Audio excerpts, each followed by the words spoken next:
The following feature presentation is part of the Skywalking Network. This is what you can look forward to on episode 450 of Skywalking Through Neverland.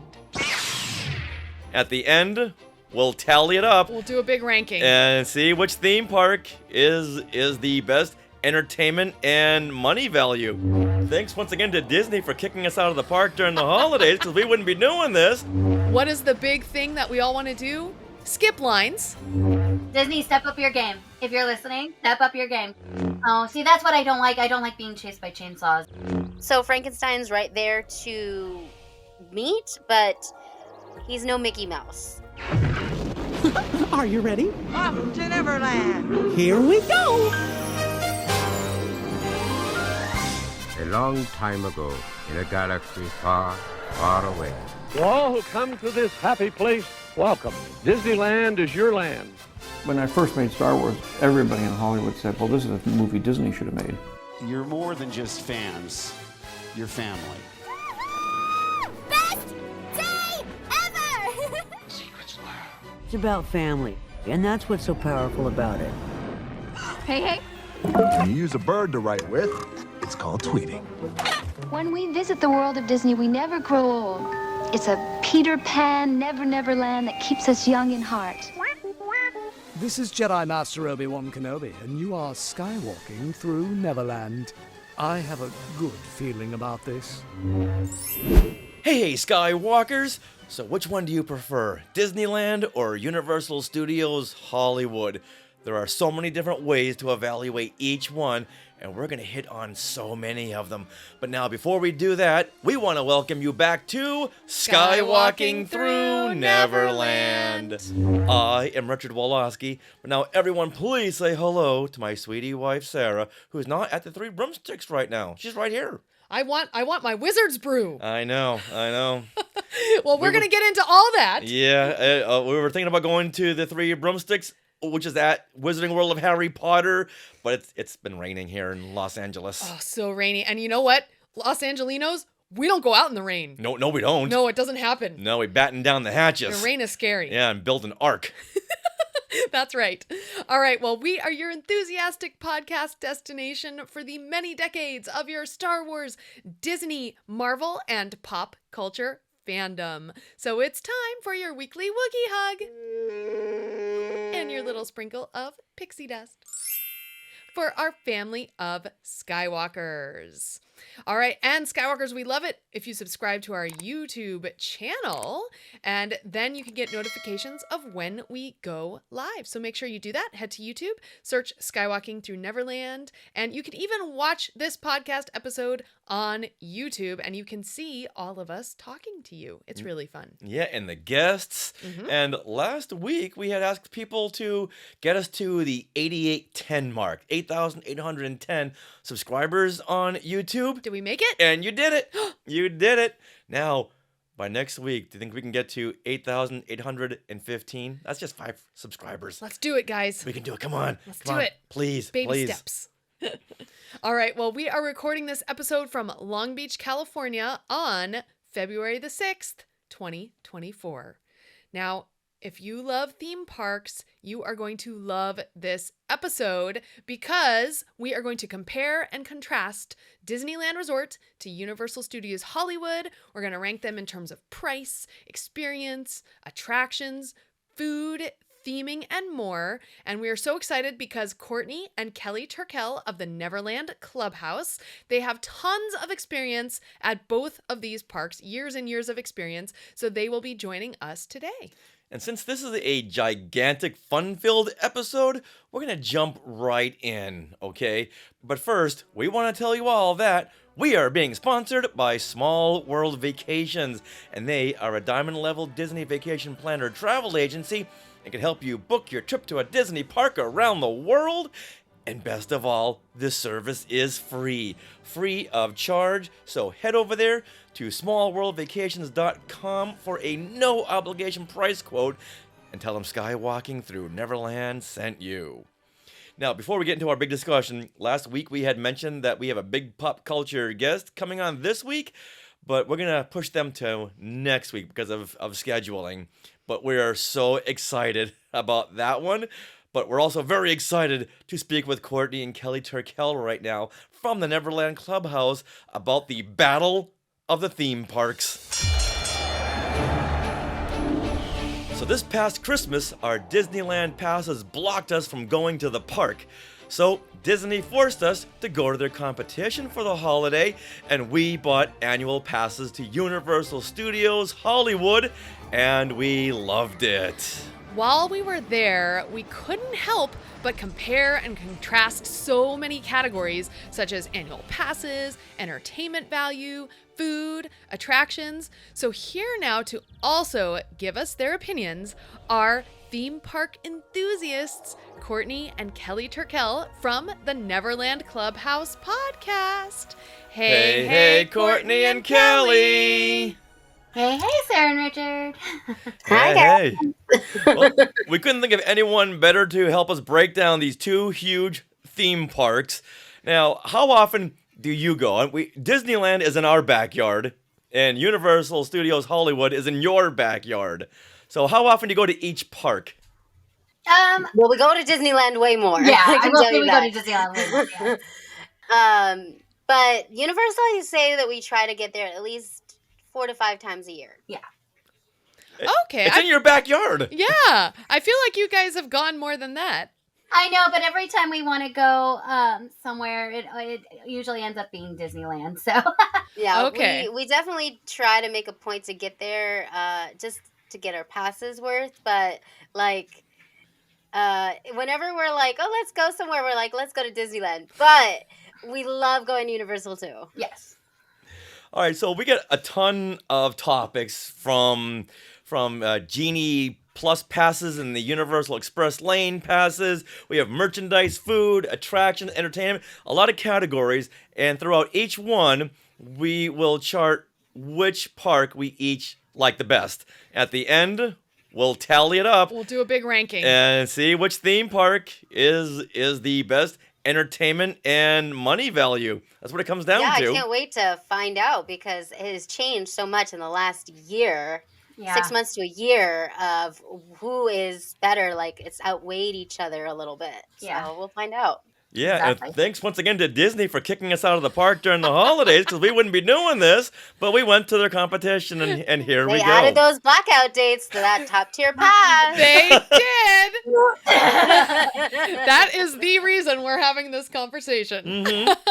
All right, so what we're going to start with, we're going to give kind of an overview so people who maybe aren't in the know so much can get an idea of these two parks. So this is all in Southern California, and the entry fees for each park. So let's go over this. So Disneyland Resort right now in 2024, the general admission for one day ranges from $104 to $194 for a one park ticket, like a one park per day. And then if you want to go to both parks, a park hopper, that would rate you $169 to $259. That's for Disneyland and Disney's California Adventure. Correct. Yes. And that's park hopping for one day. And you get that range there because there's days that aren't so popular versus like, let's say Saturdays in summer are like super popular. So Yeah. that's the range there. Now, Universal, it has the one park, Universal Studios, and the general admission for one day ranges from $109 to $154 depending on the day. Now, there's a little caveat to that because Universal, well, actually both Disneyland and Universal have like VIP packages you can do, but we're not going to include that in this conversation. We're just going to get to annual passes. Okay. Yeah. All right. So entry fees, I mean, we can't really rank that yet. So let's get into the special add-ons that each park uses to attract people. And what is the big thing that we all want to do? Skip lines. Skip lines. Here. Yeah, we don't want to wait. I don't want to wait. I don't want to wait. No wanna waiting wait. in lines. Yeah, we will pay extra for this, and it's so well worth it because you can do more in the park if you're not spending 2 hours in line. Yes, but there is prices Okay. to this. So let's go over the pricing and then we're going to rank. We're going to go down the list. So Disneyland, their Fast Pass now is called Genie Plus. And then Universal has the Express Lane. So let's go to Disneyland has Genie Plus for one day, ranges from an extra $30 to $35 per person. Again, depending on whether the day is busy or not. And you use the app to get fast passes for the most attractions within a specific time window. So you can't be walking around the park going, I want to go on Space Mountain right now, and I bought Genie Plus. And then you can't just walk on Space Mountain. You have to like use the app, look and see if it's available, get it, and then like let's say in 2 hours you can walk on to Genie Plus or walk on to Space Mountain. So that's how Disneyland's works. Now Universal Express Lane for one day is more expensive. It ranges from an extra $100 to $145 per ticket, depending on the day. Yes. I would actually add on to that where for holidays, especially around New Year's Eve, it could go even more. I've paid up to $199 for that. Okay. Express. So it could go up more. Okay, that is good to know.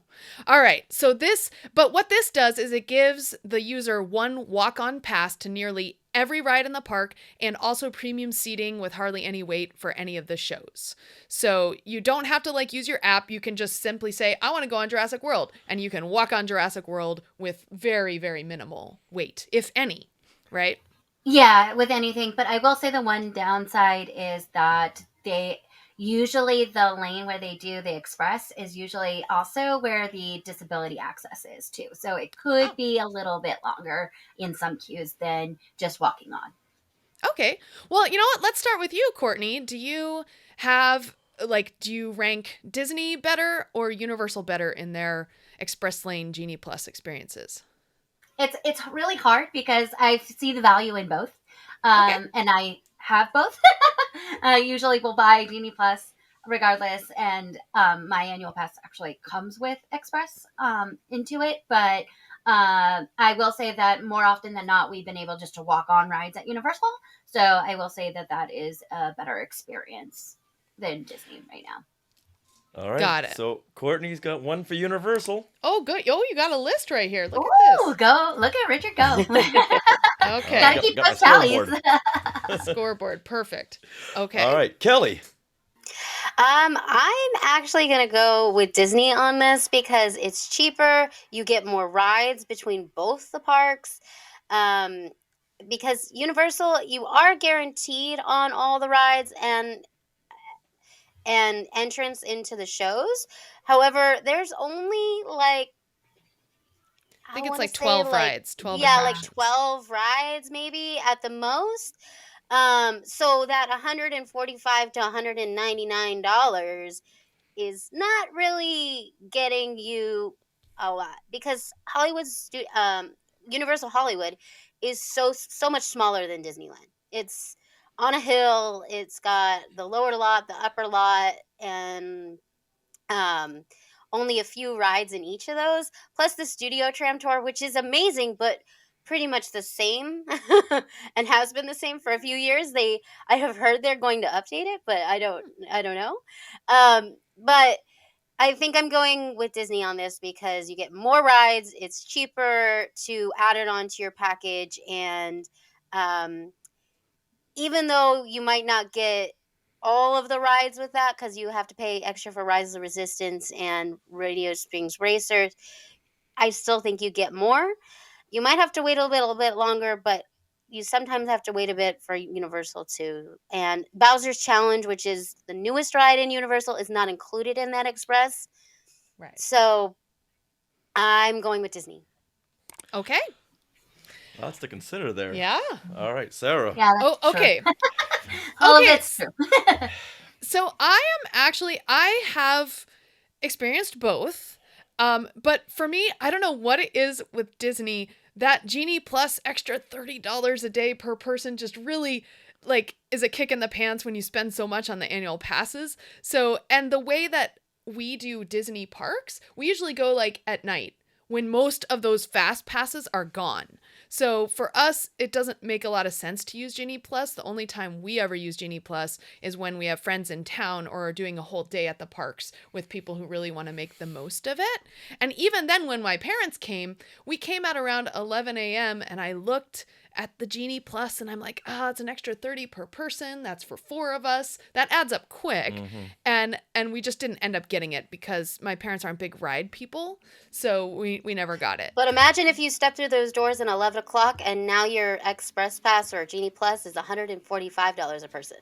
Right. Yeah. That's very true. That's very true. But now, having used Universal Express, you really do feel like a VIP, just being able to walk on whatever ride you want with your little lanyard that you just scan and you just feel like, oh, Harry Potter Forbidden Journey right after the fireworks. We're going to walk right on. Like, I don't know. For me, that just feels more VIP in general. And so I'm going to go with Universal on this one for now. All right. Okay. For me, I was a 50-50 split. Yeah. Which one? But since Universal has got so fewer rides, more people are congregating at those rides. And having gotten those express lanes, we just walk right on. And it's been just...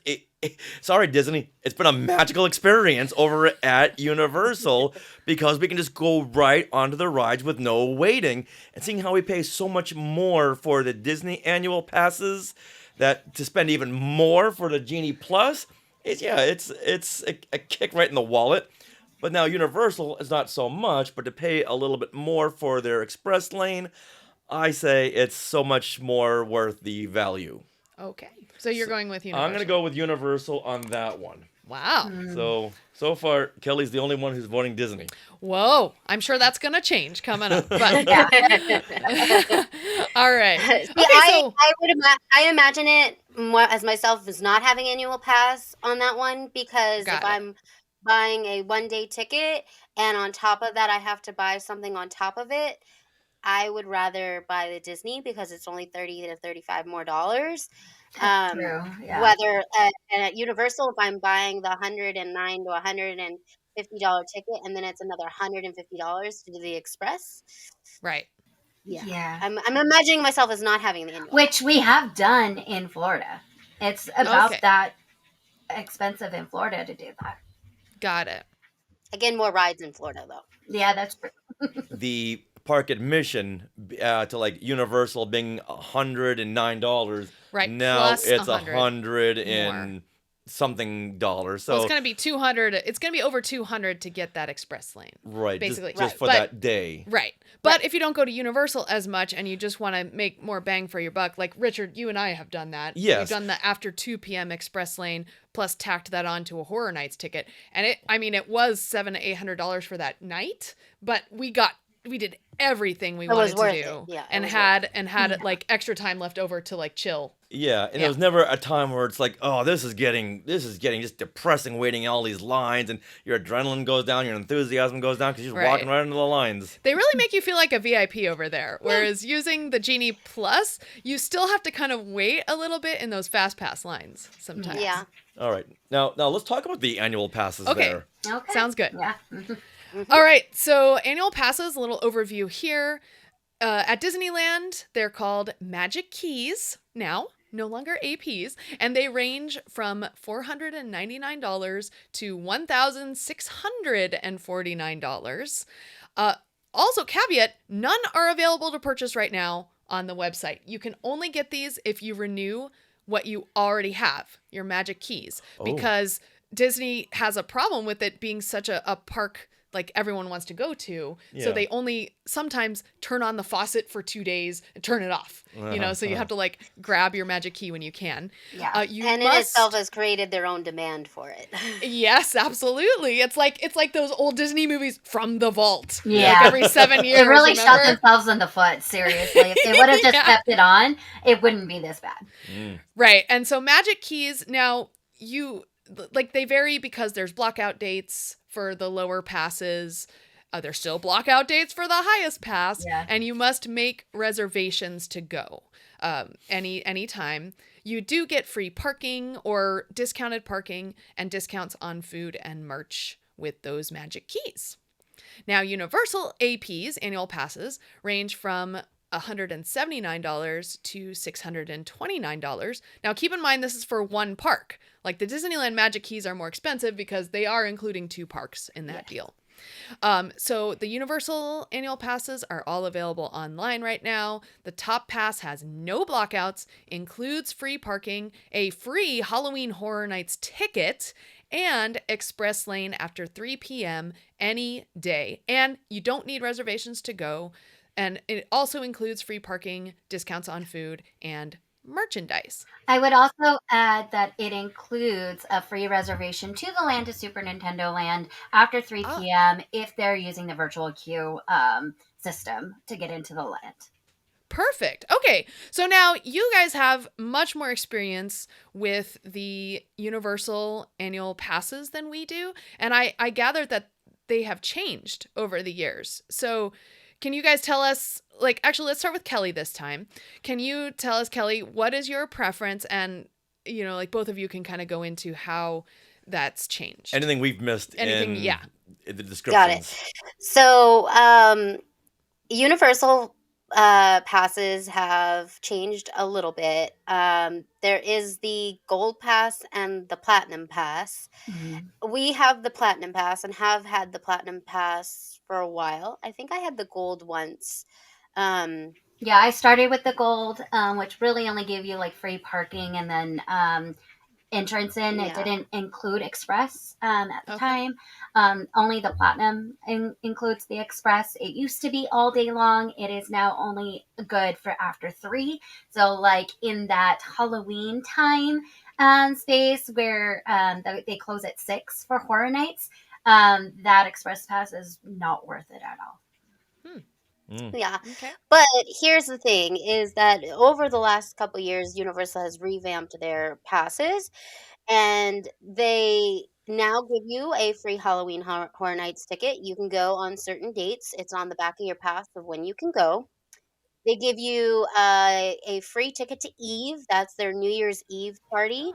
So you can go and enjoy their fireworks and their club-like music parties at all around the park.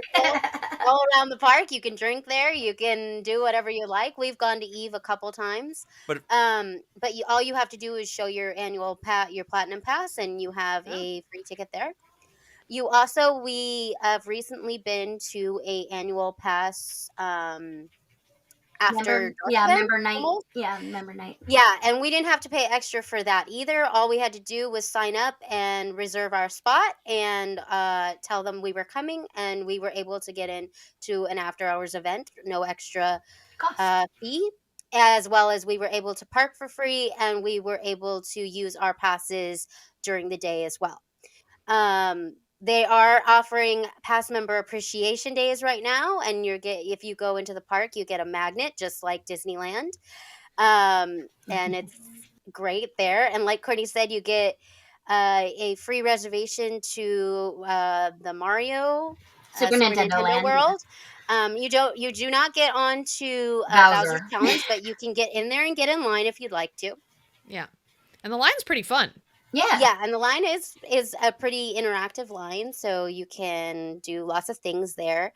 And so I'm really leaning towards Universal on their annual passes these days, just because once you buy it and you purchase it, there's not a lot of extra fees on top of it with after dark events and with things that are planned for annual pass holders, as well as you also get discounts on food and merchandise, just like Disneyland. And then also when you had the opening of Super Nintendo World last year, you guys got like a special preview, correct? And that was free as well. We just signed up for it, yeah. Yeah. Okay, that all sounds right, good. I'm just going to call it. I'm going with Universal on this one. All right, so write these down. Yeah, because, like you said, not being charged for all these after dark events like Disney. Let's give us your credit card, people. We'll take it from here. But again, these are within the last 6 months to a year changes. Right. Yeah. They didn't always have this. Like they used to do nothing for the annual pass holders at all. I think they did appreciation days, and I think they did do Eve, and they did do the Halloween Horror Nights ticket. longer than the last year or so. It's been a couple years. Mhm. But yeah, the annual pass holder night after dark night, that was amazing. Oh. And we didn't have to pay extra to go to it. But you did have to pay for all the food that you ate there and all the snacks and I think alcohol too. But like we said, they were letting you use like your merchandise discounts and your food discount that you could use on that as well, except not on the alcohol. But yeah. And Disneyland doesn't really give you free things at their after dark events, at least on this coast.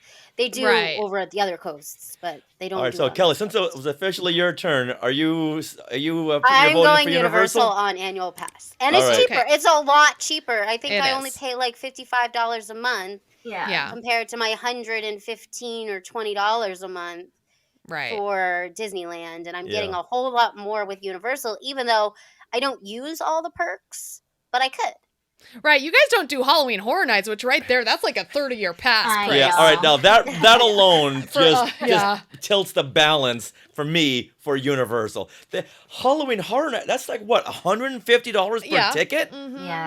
Yeah, if you only go on a certain day, I guess. I'm not sure. I mean, in recent years, I do have to agree that Universal quite takes the cake on the AP experience right now with the pricing of the annual passes and what they do for their annual pass holders. Like just this recent Christmas one, they had a special meet and greet with the Grinch, and it was way less waiting in line than if you were waiting in the actual. We actually did both. Because they were at different areas. So he was at the post office in the Whoville, and we wanted a picture with him by the post office. And then when we went upstairs to where he was above Jurassic Cafe, we were like the third people in line. Mm-hmm. There wasn't a whole long line. So we were just like, why not get another picture with the Grinch? Yeah. So. Yeah, I got something to say about that, but we'll save that for later on. All right. So Courtney, But, yeah. So it sounded, which direction are you going in now? Because it sounded like you were on the fence. I have to give it to Universal. Disney, step up your game. If you're listening, step up your game because exactly magic tots are not gonna work anymore.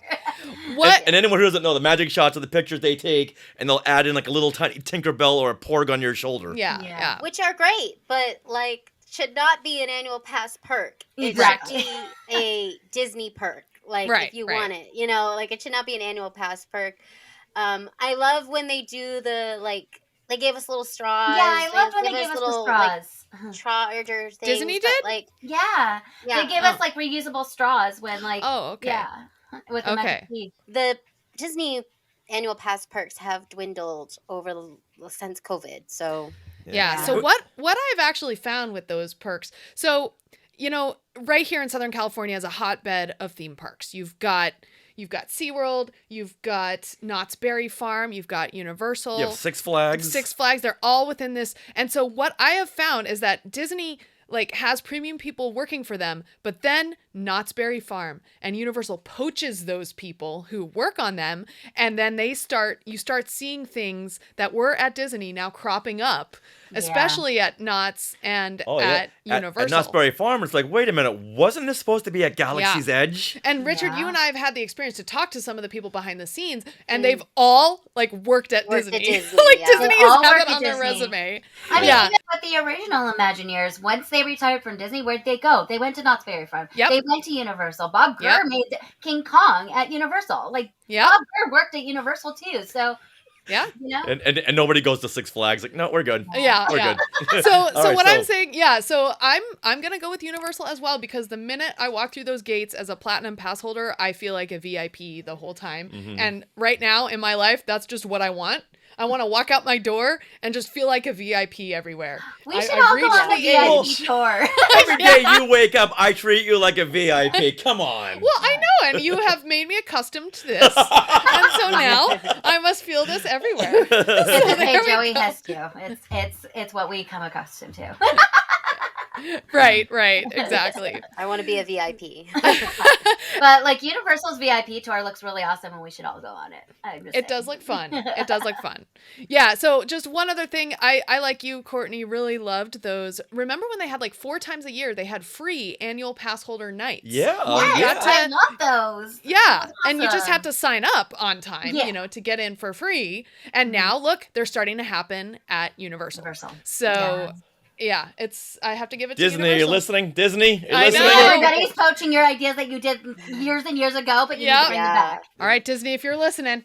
So far, Universal's winning. We've got 1 tick for Disney, and then 1, 2, 3, 4, 5, 6, 7 ticks for Universal. Whoa. All right. Well, let's move on now to holiday times or seasonal events at the parks. So Disneyland, you have Halloween time, you have Oogie Boogie Bash, you have holiday time, which is their kind of Christmas. And then they also have other like seasonal things throughout the year. Like this year, they're having Lunar New Year. They're having Season of the Force, which is Star Wars themed. They're having Pixar Fest, almost overlapping with Season of the Force. And then Food and Wine Festival as well. And then you have Universal, so February 17th is going to be a special 1-year anniversary of Super Nintendo World. And then they also do Halloween with Halloween Horror Nights, which is more not for families. That's more for adults. They also have really cool holiday time stuff like Grinchmas and Wizarding World at the holidays. Do you guys have anything to add to Universal's seasons? I would say to add Eve. Eve. Yeah, New Year's Eve, the Eve party, and then I think last year they may have done something for Lunar New Year. I don't know. Yeah, if they've they usually will bring out the DreamWorks characters from Lunar New Year. Yeah, like the Kung Fu Panda. Yeah. I've seen the pig from like Sing It and dressed in like Lunar New Year. Fun. All right, so Courtney, do you want to start off here? Which one do you prefer? Holiday times at Universal or Disney? I prefer it at Disney. I really do. We don't do horror nights at all. The one caveat I would say is that we absolutely love Grinchmas. But there's nothing like being at Disneyland at Christmas time too. So I'm kind of split on that, but I would give it mostly to Disney because of the Halloween time. I'd rather spend Halloween at Disney than at Universal. Okay. That's good. Kelly. Well reasoned. Yes.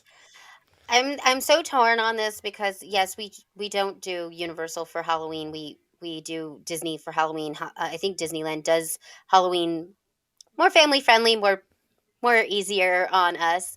So I love Oogie Boogie Bash. I can't not go to Oogie Boogie Bash, but Grinchmas and like Christmas at Universal is just so Christmas to me.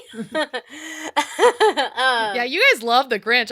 You have like matching Grinch spirit jerseys and stuff. They look so adorable. I have the Grinch. I got a new one this year too. So I got a new Grinchmas spirit jersey, and I love that all the cast members at Universal wear little Santa hats and little scarves. Like all of them do. Like the Transformers cast members, the studio tour.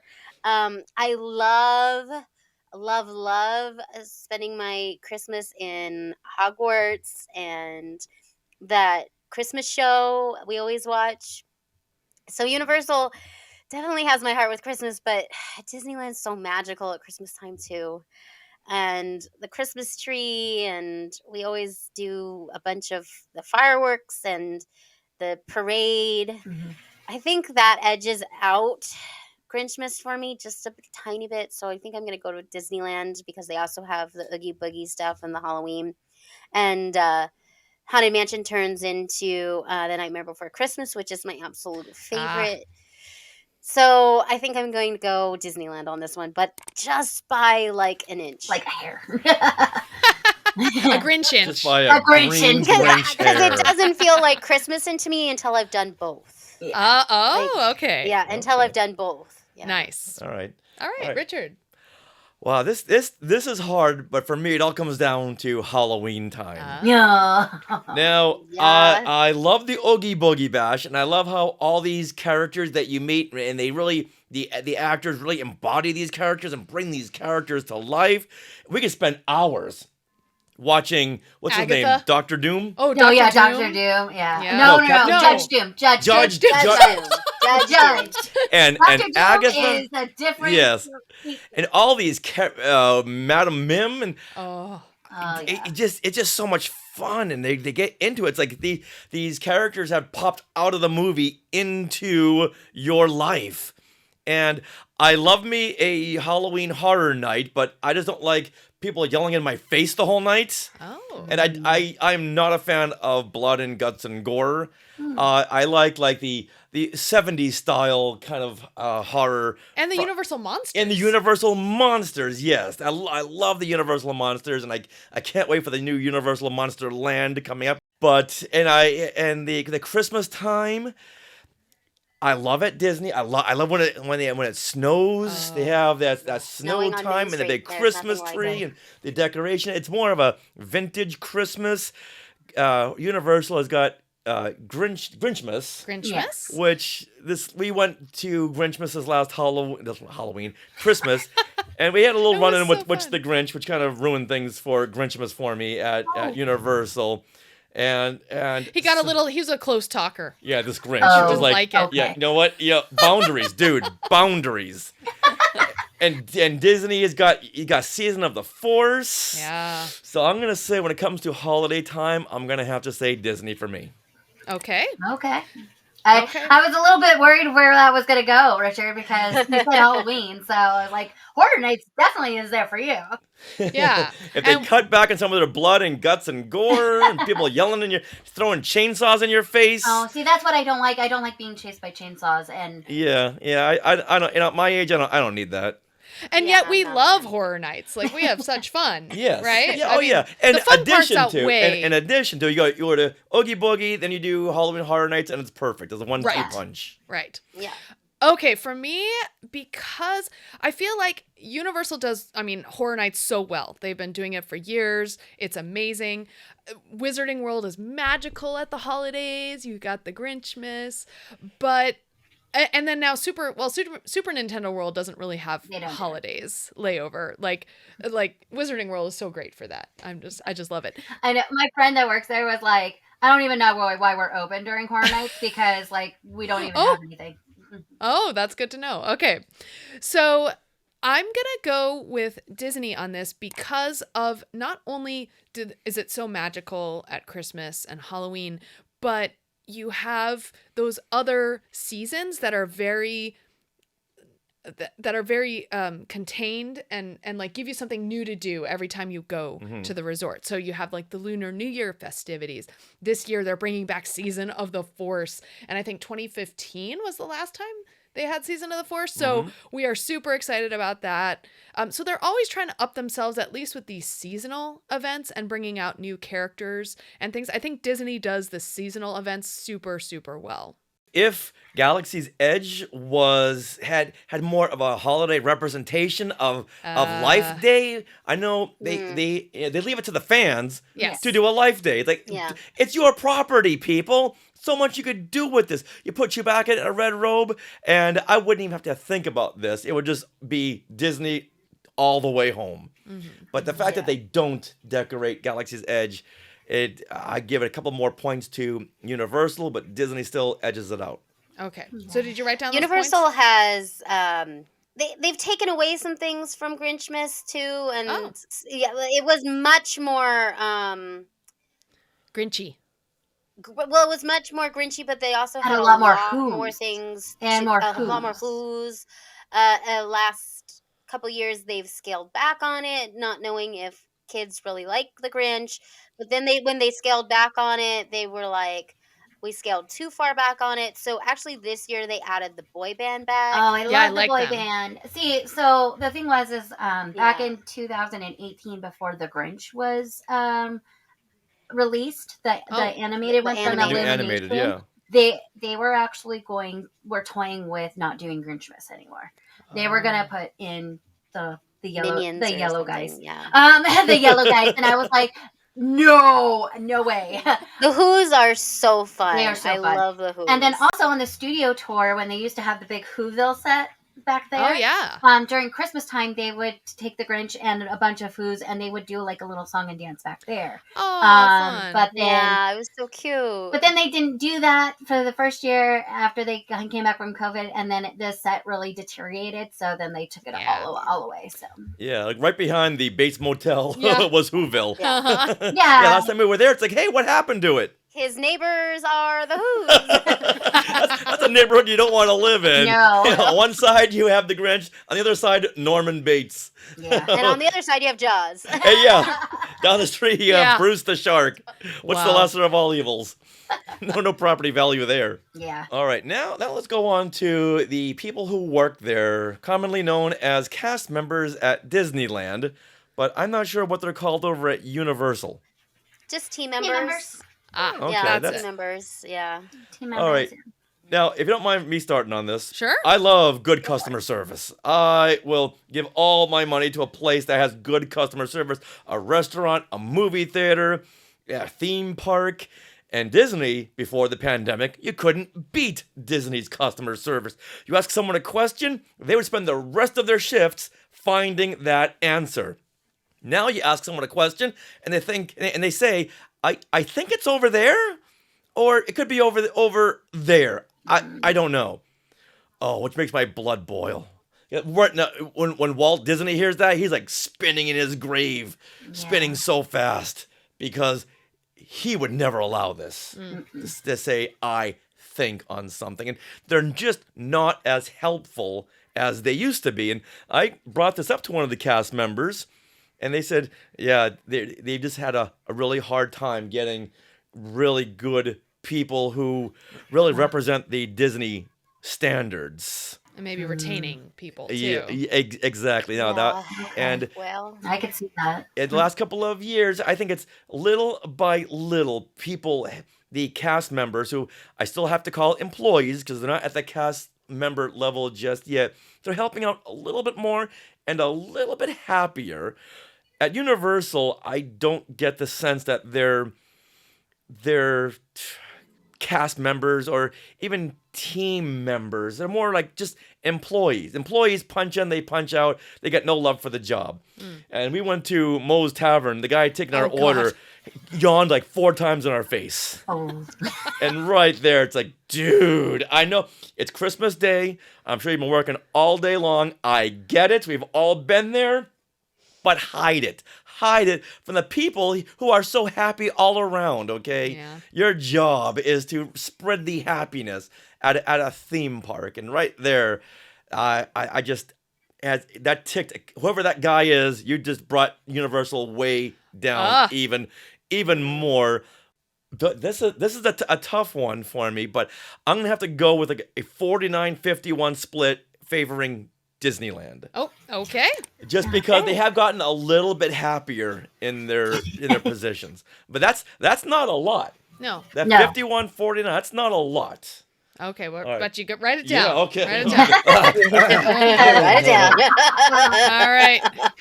Courtney, what do you think? Oh, I think in any theme park, you do have to find the right people who want to be there and are happy to be there, because some people, they're just employees. It's just a job to them.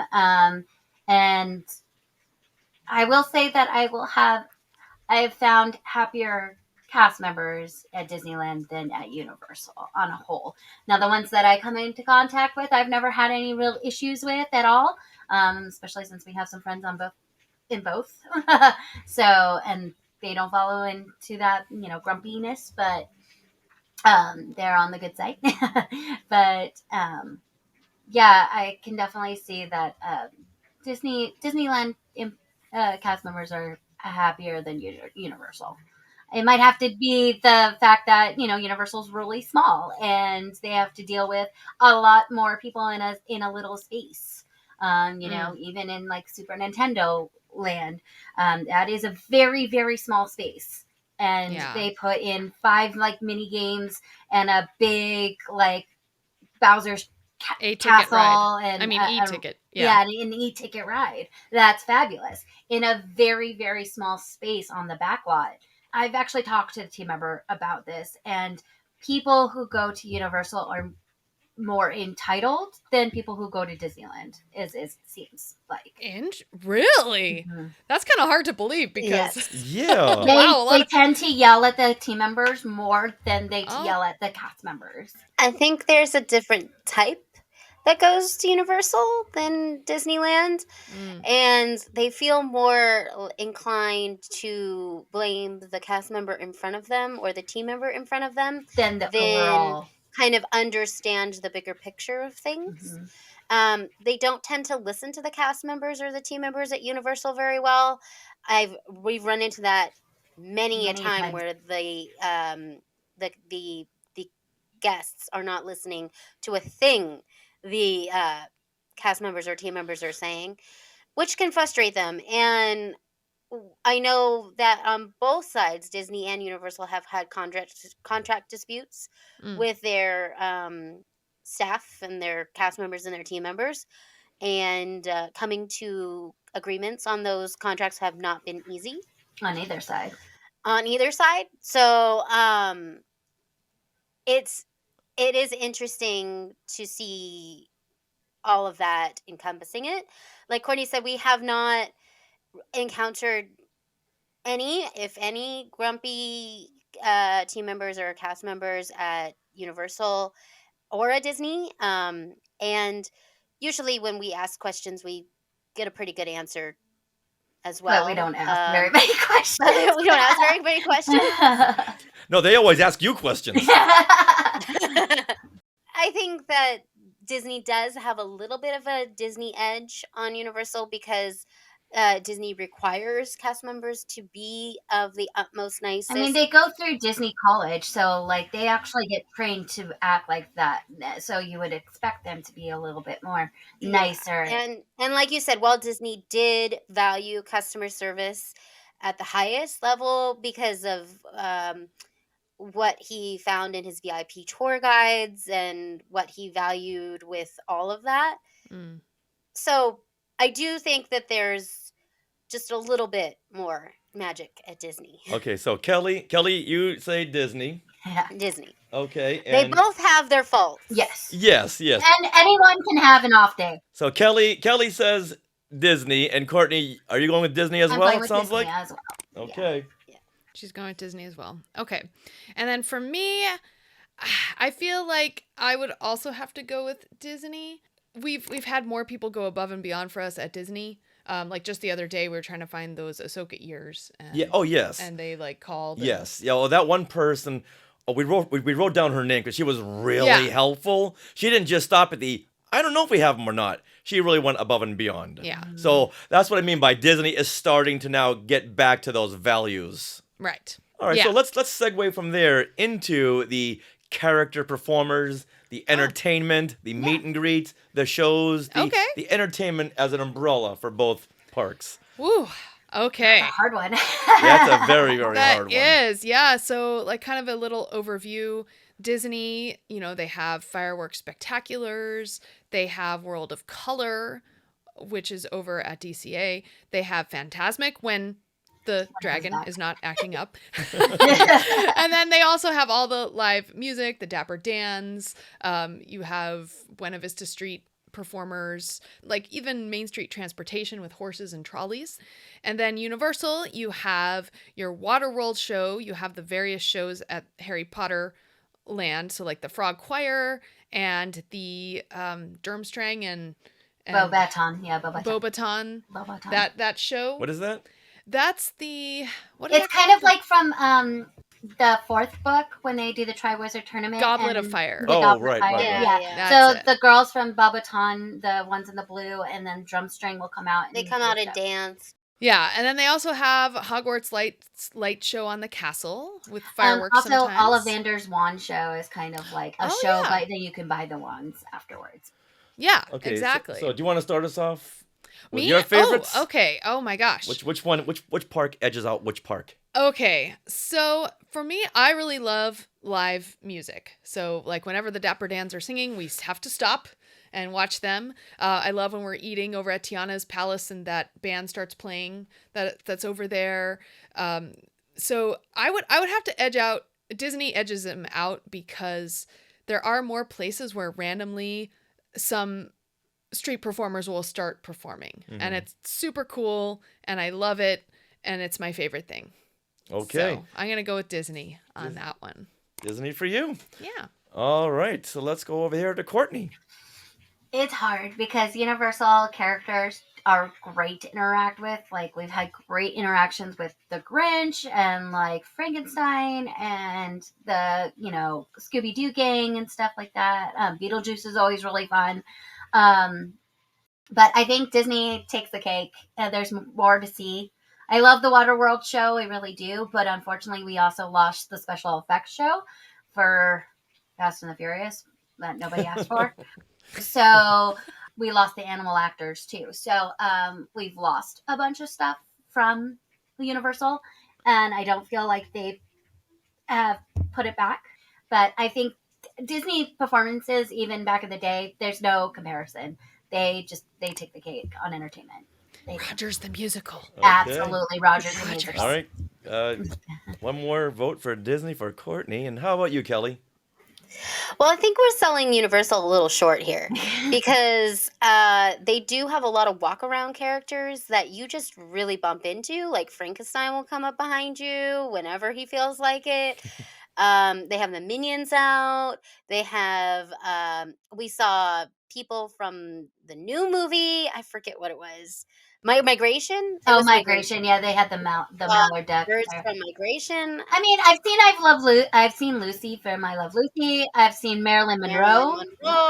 And the New Yorker people that sit up top. They're really fun. I like down to you. And then like the mimes that are on stilts and stuff that they come out in the French Bistro area. I did see the Beat Builders the other day that we were there. They were drumming on the trash cans. Geometer kind of scene. Like geometer type thing. Yeah. So there is a lot of streetmosphere at Universal, but I think a lot of things get lost at Universal because of the way Universal Hollywood is set up in the lots and the crampedness of that upper lot. The Simpsons are out a lot too, so you can. And the Simpsons are out a lot. I see Marge and Homer and Bart all the time. So there is a lot of streetmosphere at Universal. They have Donkey and Shrek sometimes. Donkey is hilarious. I love talking to Donkey. So, but with all that being said, and even though I think we're selling Universal a little short here, Disney is so magical with all the characters running around. Like, I don't have to wait in line for Frankenstein. right? Quote from Kelly Turckel: Frankenstein is no Mickey Mouse. So stop trying to make horror films out of him. It all comes together. Yeah, with Rogers the Musical and PhilharMagic and Disney, it does hit the heart a little differently. Okay. So and Disney? The jury goes out Disney. to Yeah, Disney. It's Disney. Okay. I just wanted to make sure that we were giving Universal a little bit of flowers. Universal will get one tick against them when it comes to the entertainment, just because of an incident at Grinchmas. We were so excited to meet the Grinch down at the post office. The line was hundreds 120 long. minutes or something. Yeah. But the Grinch over by Jurassic Park was like 3 minutes. Mm-hmm. And we got to see him at 6:15 p.m. And the girl who was taking pictures said, "Oh, you made it just in time because he's leaving at 6:30." Well, I could tell he was leaving in 15 minutes because this Grinch had no more patience for anything. Oh, no. I know he's like, okay, I'm gonna hide behind this Grinch attitude when I myself am. I just want to get out of here. It's Christmas, and I'm done with all this latex and his contact lenses. You can tell this performer was at the end of his rope. He just wanted to leave. So when we got up to the Grinch, he was very hostile. He was like getting right in my face and spitting. Not like he wasn't spitting at me, but when he's talking, all the spit is coming at me. It's like, dude, we just came out of a pandemic. Back off. And then he would get just so close, and when he would put his like hand on my head, it was like he would hold my head really hard, or put his big paw in my face. Like, okay, dude, back up here. I've been in your position too. When I've been a character, I'm at the end of my time here, and I want to go, but still, I'm on the clock.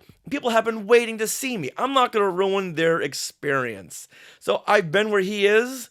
He just wanted out. And it really ruined things. And maybe I should have gone and said, hey, yeah, I'm not complaining per se, but just to let you know, this Grinch attitude is going a little bit over the line. Mm-hmm. So maybe have someone come up and just talk to him. Like, hey, tomorrow when you're here, reel it in a little bit.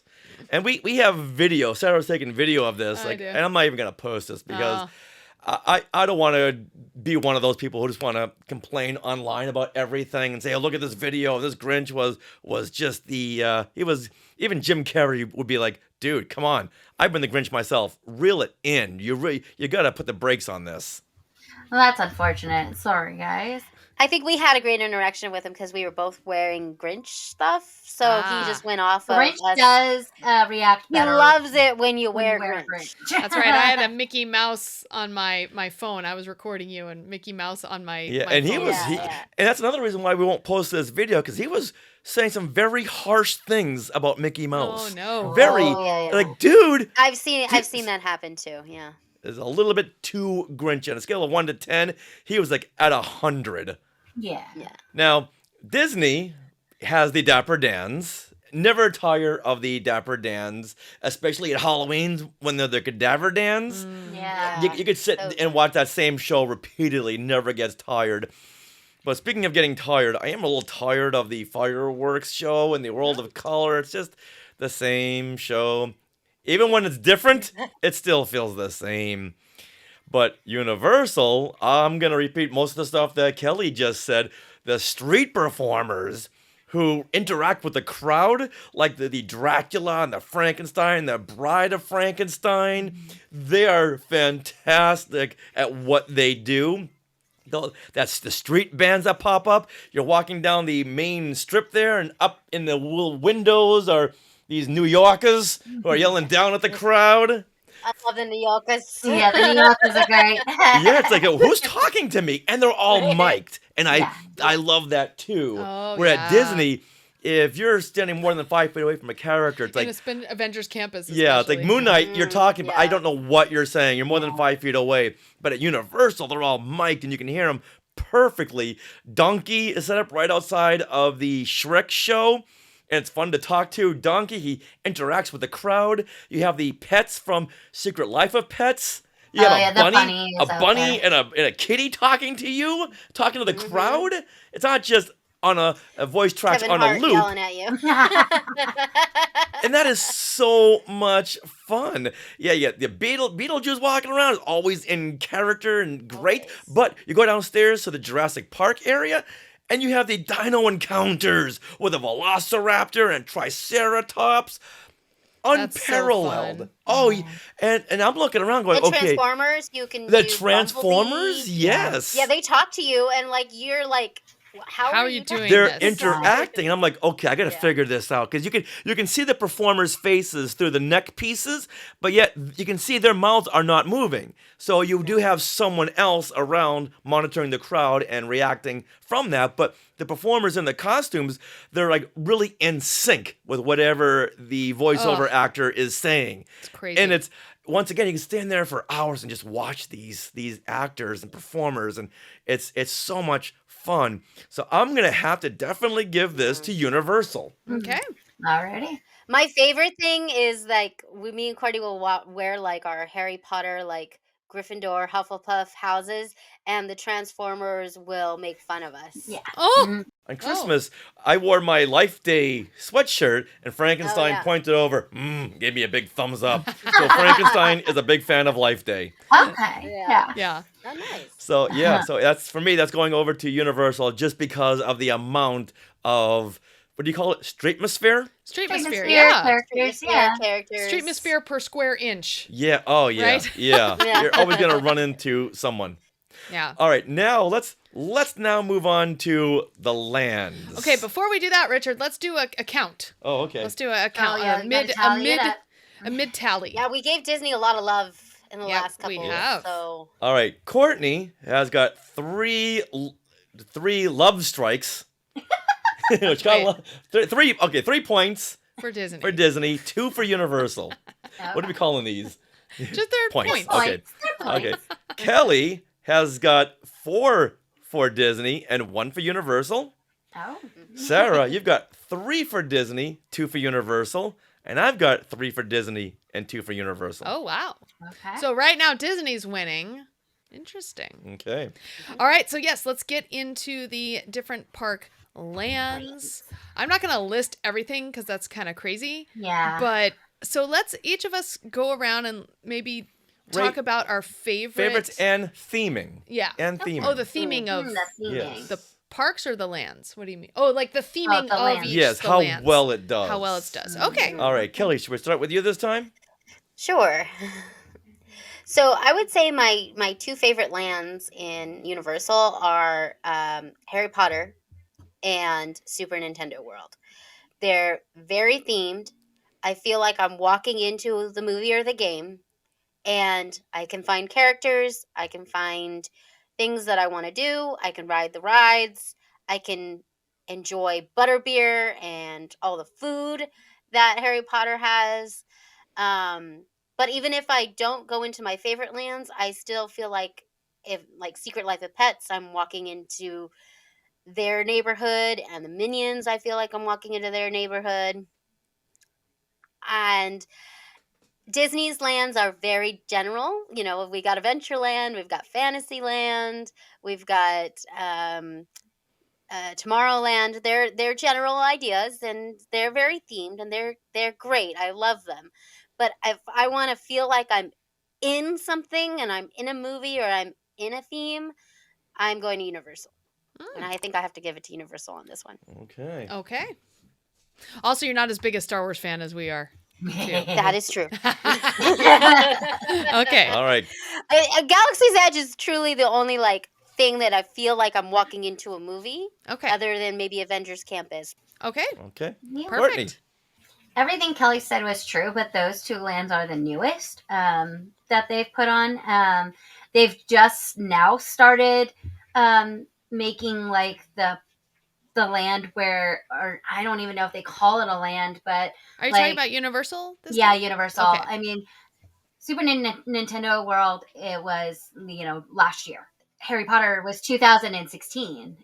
So those were the 2 newest lands that they put in, and they've just now started to revamp New York Street to be Secret Life of Pets. They'll probably revamp French Street to be something else too, because right there you have connecting each other is the Super Silly Fun Land and the Despicable Me ride, where you do have the girls' little orphanage and Gru's house, but that's just fairly recent too. Universal wasn't really, I think, supposed to be lands so much as Disney was, because that's just kind of a new recent concept since they put in Simpsons, the Simpsons. You can go into Springfield, and that's very themed, but it's still kind of you round a corner and whoa, you're in Springfield. There's nothing, because when you round that corner, it's just Universal, general Universal. It has this little hub area, but that doesn't have much theming to it. But then it was supposed to be backlot themes basically at the beginning, and they've just now kind of started theming it with Harry Potter and stuff like that. But I think with the 2 most recent ones, they've done those very, very well. But Disneyland has always had their eye on theming. I think I have to give it to Disneyland. They've done it the longest, since 1955, and their theming has immersed you ever since then. All right, Sarah. Okay, this is a little hard for me because, I mean, one of the reasons we bought Universal annual passes this year is because Super Nintendo World opened up. To just go for Wizarding World, which I really love that themed land, but to have a whole pass for year round just to go there and the other stuff of Universal didn't really work for me. But that Super Nintendo world really like upped the ante for me. That all said, though, I think Star Wars is probably my biggest fandom. And with Star Wars Land and us being able to go to Batuu like whenever we want. Don't call it Star Wars Land. I know. No. I'm sorry. Well, we keep on talking about other lands. I know. I'm sorry. What is this, 2014 all of a sudden again? Oh, Shut jeez. So I didn't even realize I slipped into that. But yeah. So, and then the fact that Disney, even down to the trash cans, themes their locations, I'd have to give it to Disney. Right now, Russell Flores is smiling at you. I know. All right. Yeah. So I'll have to do that. And then Avengers Campus. I love seeing all the Avengers in there and saying hi. Yay. Okay. So Richard. For me, I wonder which way I'm going to go. Disney has Galaxy's Edge. Yeah. And since I was a small boy, of 8 years old, I've always wanted a Star Wars amusement park. And finally, Disney gave us a Star Wars land called Galaxy's Edge. I love that. I think they do a great job. I love how they have characters walking around. You have Rey and Chewie. You have Vi Marathi. You have Kylo Ren and the Stormtroopers. Every once in a while, R2-D2. And they're kind of loosening up on their time frame. So now you'll have Boba Fett and Ahsoka. And I think that's fantastic. Wizarding World is phenomenal. Oh my, even in the dead heat of summer, you walk into Wizarding World and you see all the snow-capped buildings, and you get a little shiver. Uh-huh. That design is phenomenal. Galaxy's Edge has got the Millennium Falcon as its centerpiece, and Wizarding World has got Hogwarts. Oh, so amazing. Yeah, so Wizarding World is phenomenal, but just, of course, for me, it's below Galaxy's Edge. Well, I think the Universal Hollywood is very much below Disneyland, but Universal Orlando. Okay, we can't get into that. We're just talking Disneyland. It's a whole different conversation. We're talking the California parks. Now, Super Nintendo World, I've got no background on Nintendo. When we walk in there, Sarah's going crazy when she hears these little sound effects. When she sees the Yoshis and the Audrey 2 plants up there, she's going crazy. And I know nothing about this, but I can really appreciate the time and effort and the theming quality of this land. It's so colorful. It is like walking into a video game. It is. Mm-hmm. But Disneyland has Toontown, and that's like walking into Roger Rabbit. It's like walking into a Disney cartoon. So with all that said, I'm going to go with Disneyland. Okay. For this. All right, now let's move on to attractions. Oh, boy. Yeah. Okay. And like we said, I mean, so I kind of looked this up, and Disneyland Resort has like 52 experiences in all. And this includes like shows and some attractions, whereas Universal has about 12 experiences in all. So there's really no contest in terms of we're not size, talking but we're about not that. talking about that. So we're talking about like the quality or the theming overall, and, yes. and our favorites and like which one we would rank the best. Okay. So, Courtney, kick us off here. Well, this is hard. Very hard, because I would think that, well, with Disney and Rise of the Resistance, there's really no comparison to that. I mean, Bowser's Challenge kind of comes in really like almost, I don't know. It's like barely a slightly level, but you do have to wear AR goggles to see everything. Like literally, if you didn't have the AR goggles, it's an empty room of just the go-kart going around the stuff. But it is a very, very advanced attraction for Universal. I would say comparing like dark rides, like Secret Life of Pets is awesome. I was in awe of it when I first went on it after the pandemic, or during the pandemic when they first opened back up. I was like, this is a ride that Disney should have. You know, after going on it multiple times, it's like, well, it's just another dark ride. But like, it was literally mind blowing when I first went on it. But there's nothing like the mechanism for Harry Potter and the Forbidden Journey, like that flying car thing that like can literally send you backwards sometimes is insane.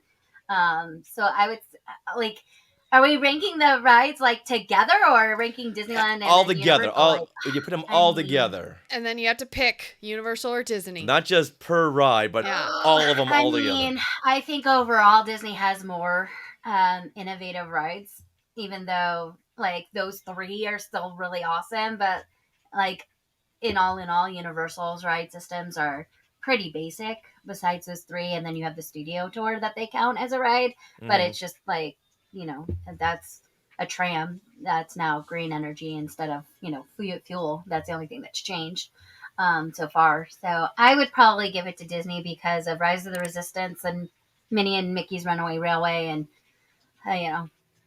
all of those innovative rides. Courtney's the first one to hit the 5-point mark. Whoa, 5 points for 5 Disney. points for Disney. All right, Kelly. So I think this is a no-brainer for me, really, because we don't really go to Universal for the rides. We actually will go to Universal and not ride a single ride sometimes. I'm not a fan of all the screen rides that Universal has. I don't get like sick on them or anything, but I just don't think there is a variety of rides or enough of a variety of rides at Universal. Like I said, they need to update The Simpsons, and I would like to see them update the tram tour a little bit as well. Donkey Kong, no, King Kong is great, but a little outdated. And Fast and the Furious Supercharged is also a little outdated. And but Fast X just came out. It just came out. I do think that Universal has a plan. And I would love to know the plan because Epic Universe seems great. So or Universal Orlando has so many innovative rides. So I would love to know what they're going to do with Universal Hollywood. Also, they can't do much with it because it is still a working studio. It's also on a hill and there's not much space. So yes, there is some limitations. However, they're skirting by those limitations with a roller coaster, which was always said that they could never build one there because of the working studio. So we'll see about that. They're not very fat friendly either. Like the rides are built for smaller people. Yeah, they're built for smaller people. Not that I can't go on the rides, I can, but like a lot of people can't, and that excludes a lot of people. I do think that Disney has a lot of more variations of rides and more rides that you can go on, more rides that the whole family can go on. There's just a lot that needs to be worked on with the rides at Universal. So I'm going to give it to Disneyland, obviously. The Simpsons should be updated to Family Guy.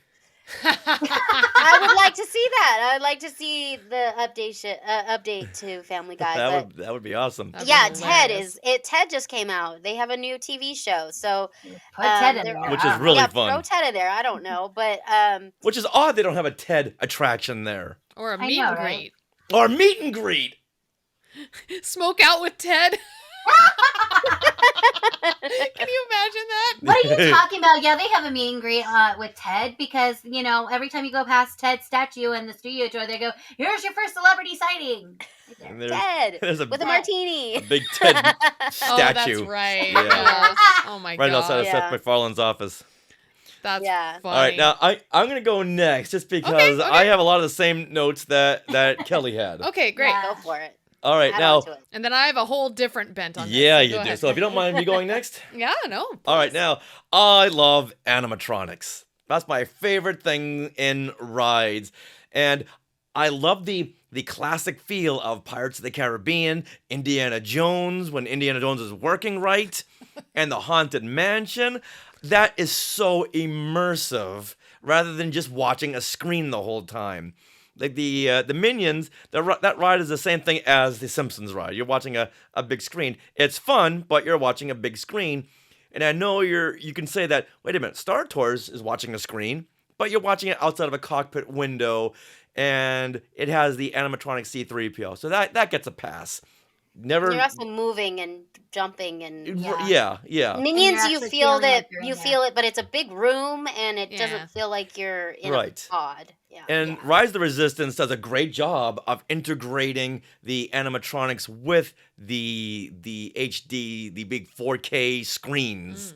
It does a fantastic job, as does the Forbidden Journey, the big Harry Potter ride. That is a phenomenal ride. How it goes from one animatronic to screens and back and forth. Does a great job. But I'm gonna give this to Disney because Disney is still sticking with animatronics, and once they start going over to the whole big screen thing, then they're gonna lose me right there. But Disney, as long as you stay on track, I'm gonna give the point to you. Okay. All right. So I'm going to go with history in the attractions for both Disney and Universal. So basically, it's kind of what you love. Do you love movies or do you love like theme parks? You know, like what? Because Universal is a working studio, and that studio tour, the last like 3 times we went on, every time we've gone on a different path through the actual studio and seen the backlots and stuff. And to me, that is like so exciting. Like, I don't like the second part of the tour where they have that stupid Fast and Furious thing. Like, I kind of hate that. And King Kong is okay, but like, it's not my favorite. I love seeing the sets, like the actual sets. Like when you go past the Bates Motel and you see like just this history. It's steeped in over 100 years of movie history. And that to me is really exciting. Now, Disneyland itself has history in the form of its attractions and the theme park itself. So you have things like, you know, several attractions have been there since the 50s or the 60s. And I'm going to lump those in together. Like you have the Tiki Room, you have Jungle Cruise. Those have been there. Even the Storybook Canal boats have been there since the park opened. And then in the 60s, they did the major update. So you have It's a Small World. You have like the Mark Twain Riverboat. So you have all these very historic attractions that have these ties with history and Walt Disney. And so I feel like both have very like good merits. And I think it's really cool that you can go to both parks and experience both these kinds of historical things. However, I do have to give it to Disneyland because it is more exciting to, I think, go. I do have to say, like when we go to Universal, even if we don't ride a single ride, we do ride the Studio Tram because it's our favorite. Yeah. And every time we find something cool and different about it. And there's even been a time where we've had to go a completely different route and see entirely different things because of an emergency or something like that. Oh. So, yeah, it's always quite a ride. And sometimes Earthquake is open, sometimes Earthquake's not open. Sometimes King Kong is open, sometimes it's not.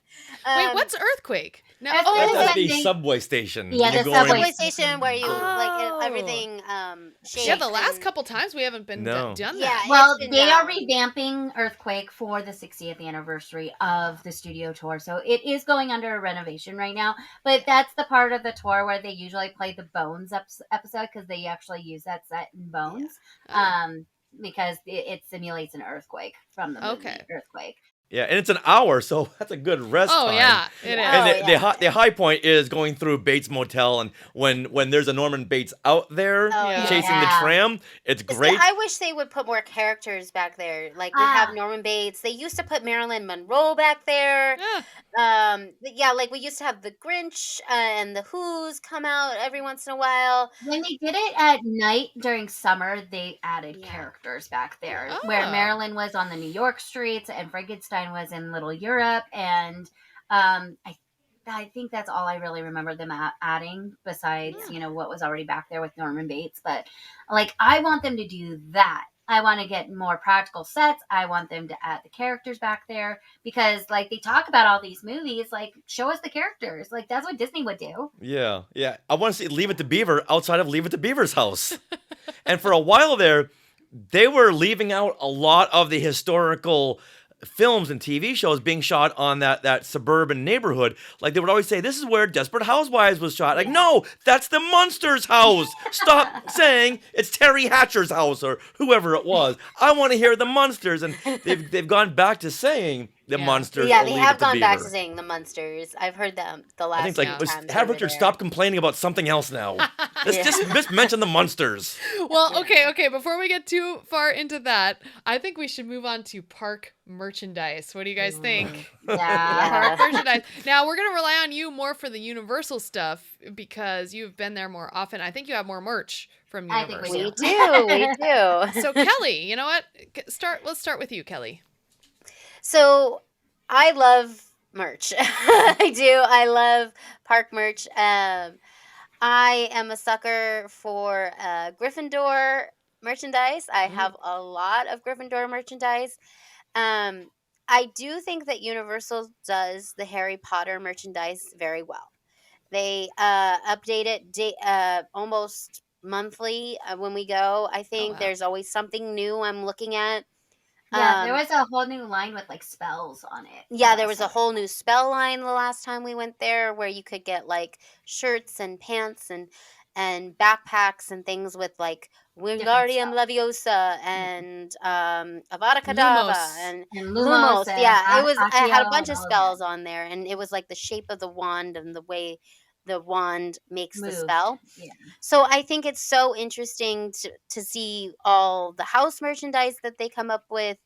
So they do they do the Harry Potter merch very well, and they've been doing the Super Nintendo merch very well as well. Very colorful, very bright, very game.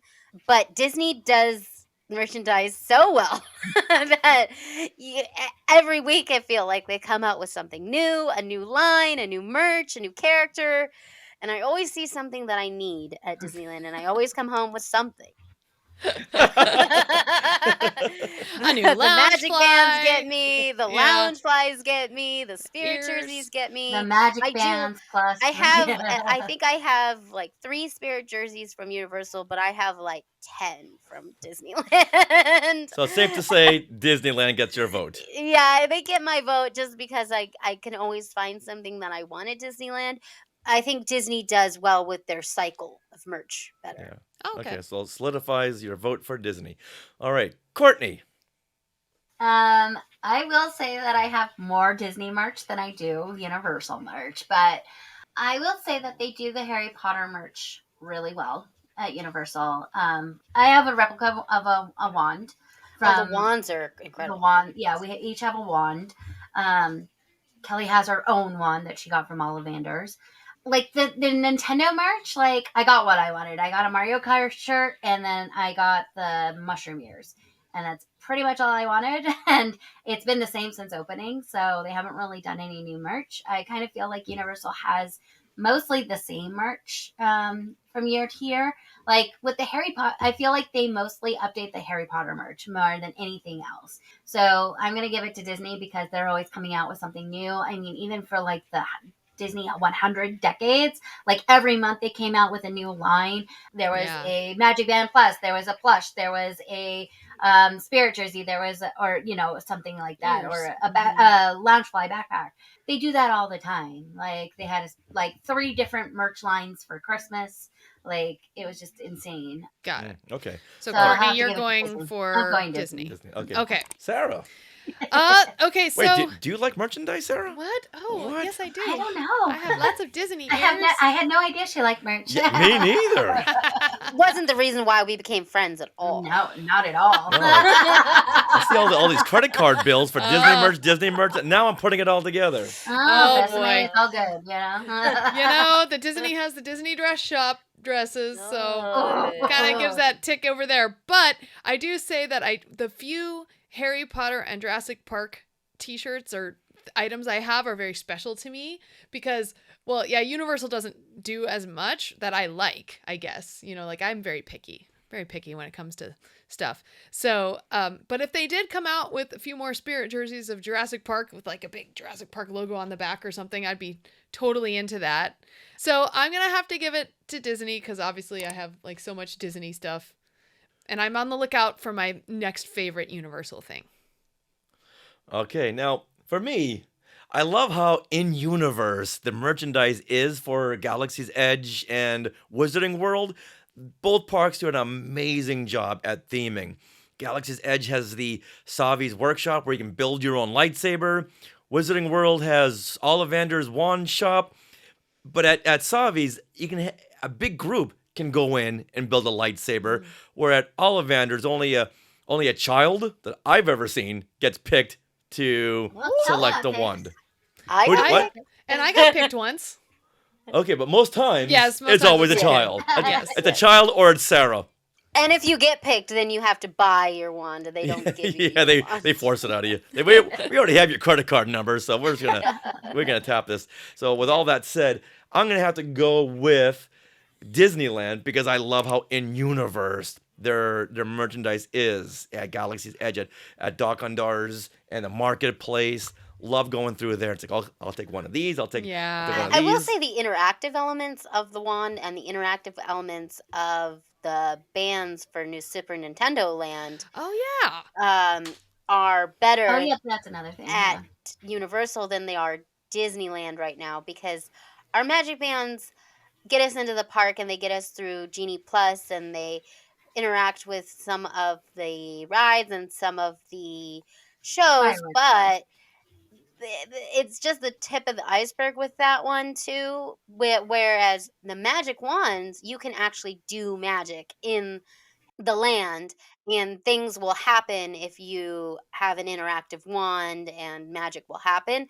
As well as in Super Nintendo Land, the band, you collect coins off of it, you collect stickers. Go around hitting the blocks and the question mark you blocks can hit the and blocks, and I've always wanted to hit those blocks. Like, I know. come on. I've always wanted to do amazing. that. Yeah. So I think, I don't know, Universal kind of has like the interactive elements for me right now. Yeah. Because the magic bands aren't as interactive as some of those things over at Universal. Now I always forget to bring my wand, and but that's a different story. But you bring up a very good point. Bring up a very good point. Well, I'm gonna throw in one more thing for Galaxy's Edge: the Loth Cat. It's such a unique piece of pioneering merchandise. It's like having your own Loth Cat. So Disney, you got my vote. Okay. All right. Now let's move on to food and snacks. Oh yeah. Yeah, this could go any direction. Yeah. You know, I'm gonna start this one off. Okay. If you guys don't mind. Go for it.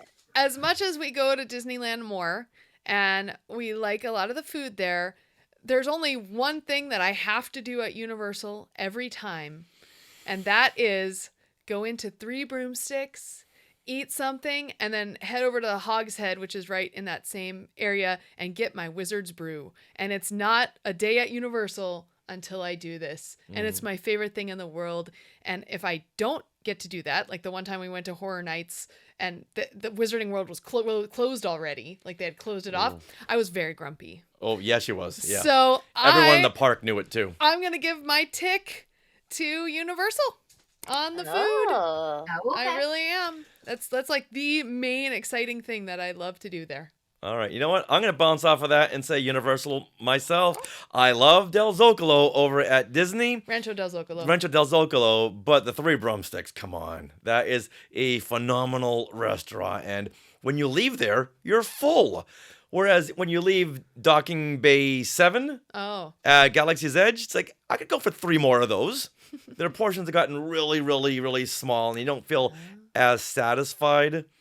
And I'm going to leave it there because I could go on about Moe's Tavern, which the quality has really, really been reduced. The first time we got one of those McRib burgers, they were a good size, and now they're the size of like these little tiny McDonald's cheeseburgers. And it's just not good. But Three Broomsticks is pulling the weight for everything else. Makes up for it. Yep.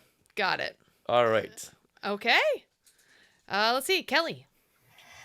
Well, food is kind of hard because when we go to Disneyland, we don't really have a specific restaurant that we go to. We usually end up at the Golden Horseshoe with some chicken tenders and fries, which isn't really that special.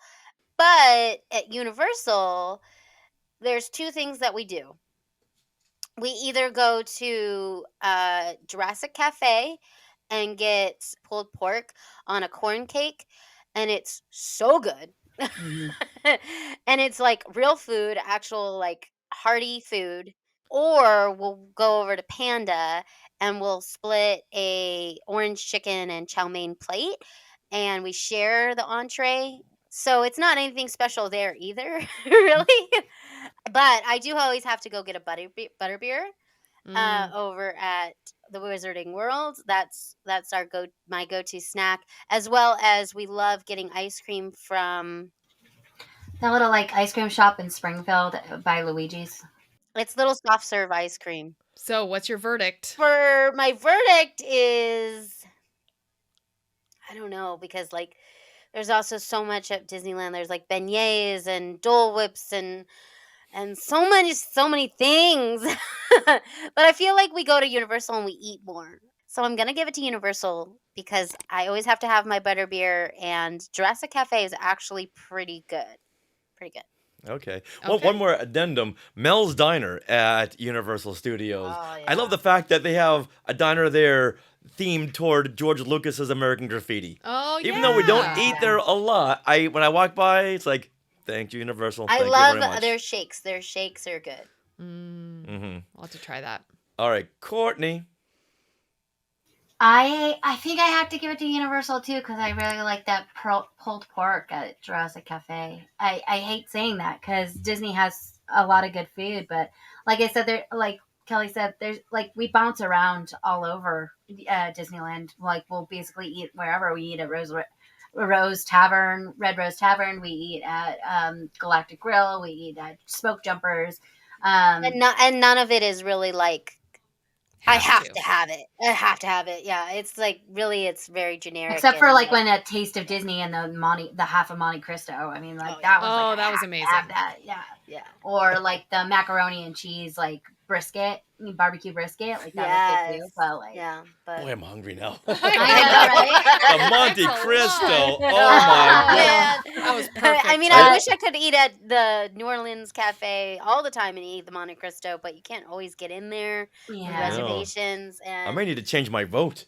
That Monte Cristo. No, but like Jurassic Cafe has been pretty like consistent, and it's filling, it's good, and like you don't feel bad or bloated afterwards. So like I'd have to give it to Universal. When we go to Universal, we eat at Universal. Yeah. But Disney does have Ronto Roasters. That's a good snack. Yeah. You can't change. Wait, have you voted yet? Oh, yeah, you you have did. to Universal because of Three Broomsticks, because of their Okay. theming, because of their portions, and because the food is really good. And their beer.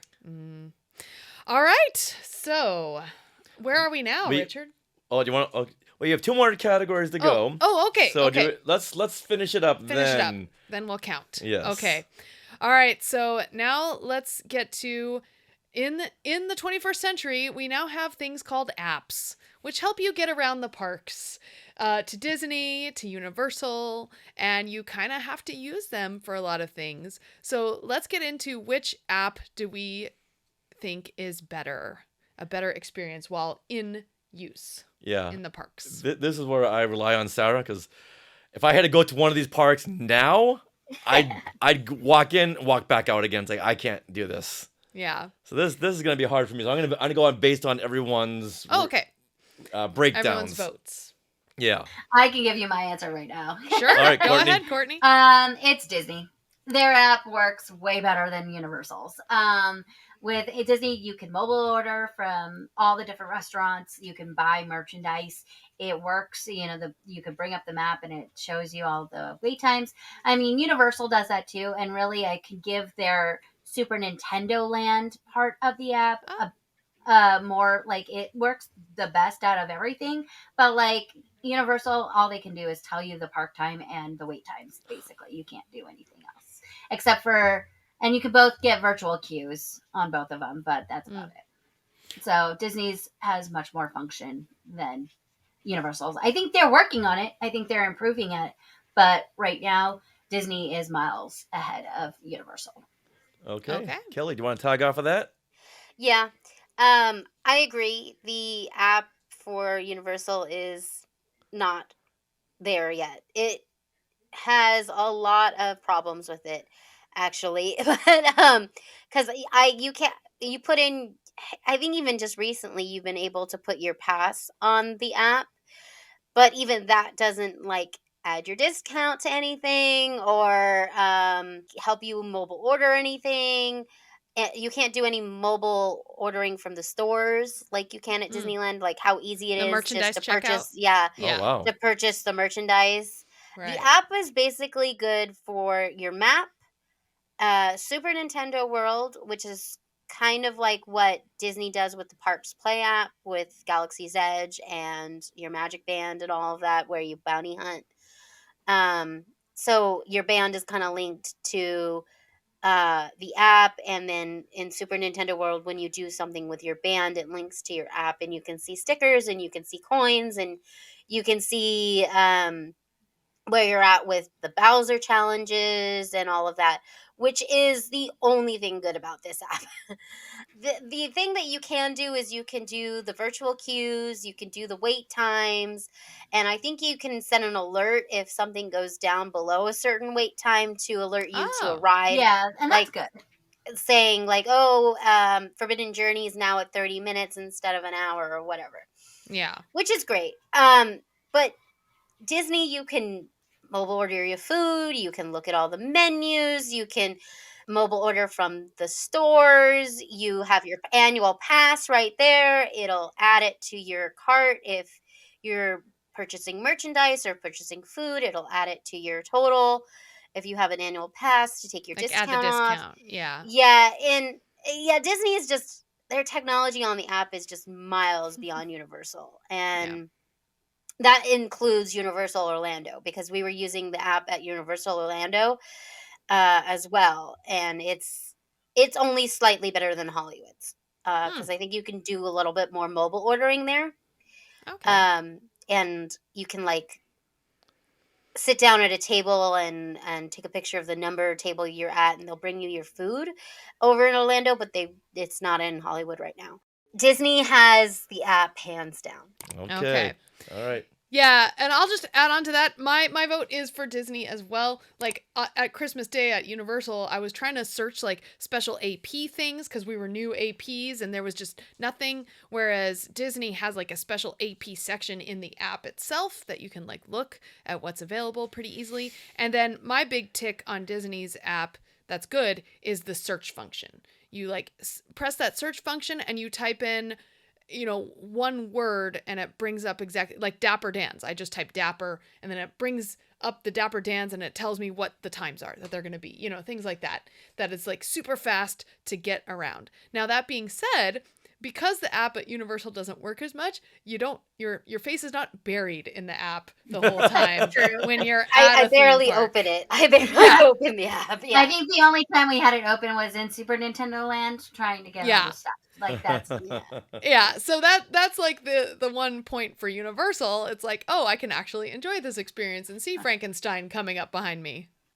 All right, well, I'm going to go with Disneyland just because of the mobile order. We can be across the park and mobile order We could be something. on the tram and mobile order our Ronto wraps. And that just saves so much time. Yeah.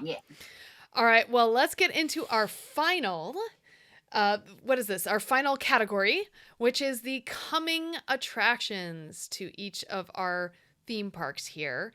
So right now, what's been announced is Tiana's Bayou Adventure is coming to Disneyland, and there's going to be some new restaurants in Downtown Disney, and Porto's is going to come to Downtown Disney. Plus, we're going to get a Star Tours update and a Haunted Mansion queue update. And then there's the whole Disneyland Forward, which is kind of nebulous right now. We're not sure what that's including. Yeah, so Disney, we won't really like include that. We've fell prey to your promises before. Yeah. Not going to do it again. It's a little blue sky right there. Now, Universal, as far as I could find, all they have coming out or all they have announced is a Fast and Furious roller coaster. Well, and they haven't really announced that either. Oh. Like, nothing has come from Universal. They're kind of treating it a little bit like Velocicoaster, where everybody's finding the patents for this thing and what they may call it in the patents, but there's been no press release from Universal at all. Okay. At least of what I've heard. There's been no press. So, like, when everybody was saying that a Fast and Furious ride is coming, I was like, where did you hear this? Because nothing that I follow, and I follow Universal itself, nothing has come out about this. But you can see that they're clearly building something, and it's pretty much confirmed that it is Fast and Furious. I don't know if it's confirmed via Universal or via anything else. It's confirmed via the patents that they've filed. Okay. All right. So this is gonna be an easy one then. Yeah. So what do we think? Let's go around. All right, Courtney. Disney. Kelly. I think Fast and Furious roller coaster is something nobody asked for. But it is their most profitable franchise over at Universal. Right so now, it makes sense. Yeah, it is an IP. It is weird to go to Universal right now and see nothing there across from Harry Potter. It's like you literally fall off a cliff almost. Yeah. I do like the fact that Universal is updating their park. We're getting something new. It is going to be a roller coaster, which is going to be scary on that hill. I don't know how they're going to do that. It gets windy up there. It gets cold up there. I don't know what's going to happen. I'm excited for a new ride at Hollywood, Universal Hollywood, because we haven't had one, an actual ride. Like we had screens, Super Nintendo World, but it's definitely a screen inside and another simulator ride. So this is like an actual ride that is getting built. So I'm excited about it.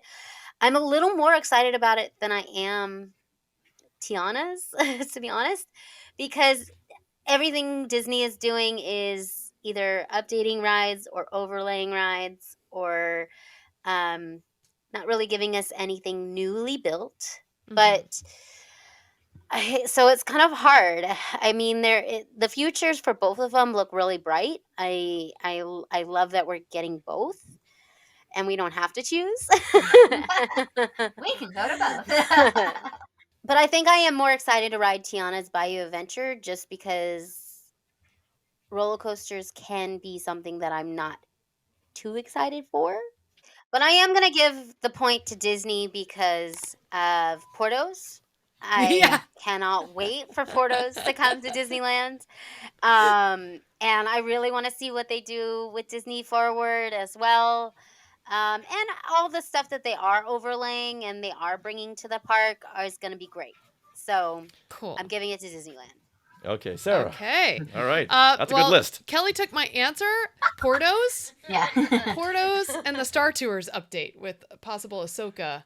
Yeah. So for me, Disneyland gets a big check. Okay. Because of those things. And Portos, come on. Oh, Portos. Yeah. All right. That's all you need to say is Portos. Yeah. And I'm right. Oh, they're what do you call those little mushroom balls? They're the potato balls. Potato balls. Potato balls. Yeah. Oh, I'll be like, Sarah, meet me at Portos for lunch after work. Yeah. Yeah. Hey, 3 broomsticks. You better watch your back. Yeah. Portos is coming Portos into town. is coming. Oh yeah. Absolutely. Yeah, step up your game. And plus, Star Tours is having a whole new update. Maybe they'll have 2 Rebel spies per trip. Maybe that'll double my chance. Ooh, I doubt it. Fingers crossed for you, Richard. Yeah. Wow. And the Haunted Mansion. Love the Yes. Haunted Mansion. Love Star Tours. So I'm gonna give that to Disney right there. Sorry, Universal, but never got into Fast and Furious, and I never will. Okay. It kind of jumped the shark anyways with the 10 movies. Courtney, what's your official point going to? Oh, my official point went to Disney. I guess I didn't answer Okay. that, but it goes to Disney. All right, so that was the last category. Woo. Are we ready? Ready for the tallies? Sure. I think we are. All right, Sarah, you have 8 for Disney, 3 for Universal. Oh. Courtney has got 8 for Disney, 3 for Universal. Wow. Kelly has got 8 for Disney, 3 for Universal. Interesting. And I've got 8 for Disney, 3 for Universal. I mean, we are Disney people. I mean, come on. I did not think this was going to be this close, and I thought it was going to be more of a photo finish. Wow. Yeah, I mean, it certainly began that way. Yeah, Right? it definitely did. Yeah, we were all going Universal, but then it just started slanting more toward Disney. And this is why Disney can charge what Disney charges and can be what Disney is, because Disney wins out over all. Now, I still think the conversation is very interesting between Disney World and Universal Orlando because they are matched and they are getting brand new things from Universal. So I know we want to talk about that too. We will soon enough. But this was more personal for us because Disney said, "All right, guys, you're out during Christmas." Like, okay, we'll go to Universal, and we had such a great time at Universal, and we'll continue to have a great time at Universal as long as that Grinch is not around. You know what? I'm gonna go get Chewbacca and tell him, "Hey, go, there's the Grinch. Go get him for me. Yeah, revenge. We want revenge, Chewie." I mean, we always have a great time at both parks, Universal or Disney, and this is also why Universal can lay low and charge what they can charge for their express pass, because I mean, Disney does any little thing and the internet blows up with like, how dare Disney, how greedy is Disney, how is this? And I'm sitting here like, I paid $199 for one night to do express. And Universal can charge whatever the hell they want, and the internet doesn't say anything. Yeah, and Universal has had their tiered pricing way longer. They have had their express pass way longer. We've always said that like Disney just gets the brunt of it because they are the favorite and they are out there. And they're the ones that family wants, the families want to go, and when you're on top, they just want to topple you down. And it's got a more dedicated fan base over at Disney. Yeah. Universal, we love going to Universal, but we could go to Universal and leave our house at like 12:30 or 1, and then we can go and get some lunch, and then we spend a few hours there, and then we're done by 7 or 8 o'clock, and then we come home and have the rest of the night to ourselves. Disney, we have to make a point to get up early. We have to fight the traffic.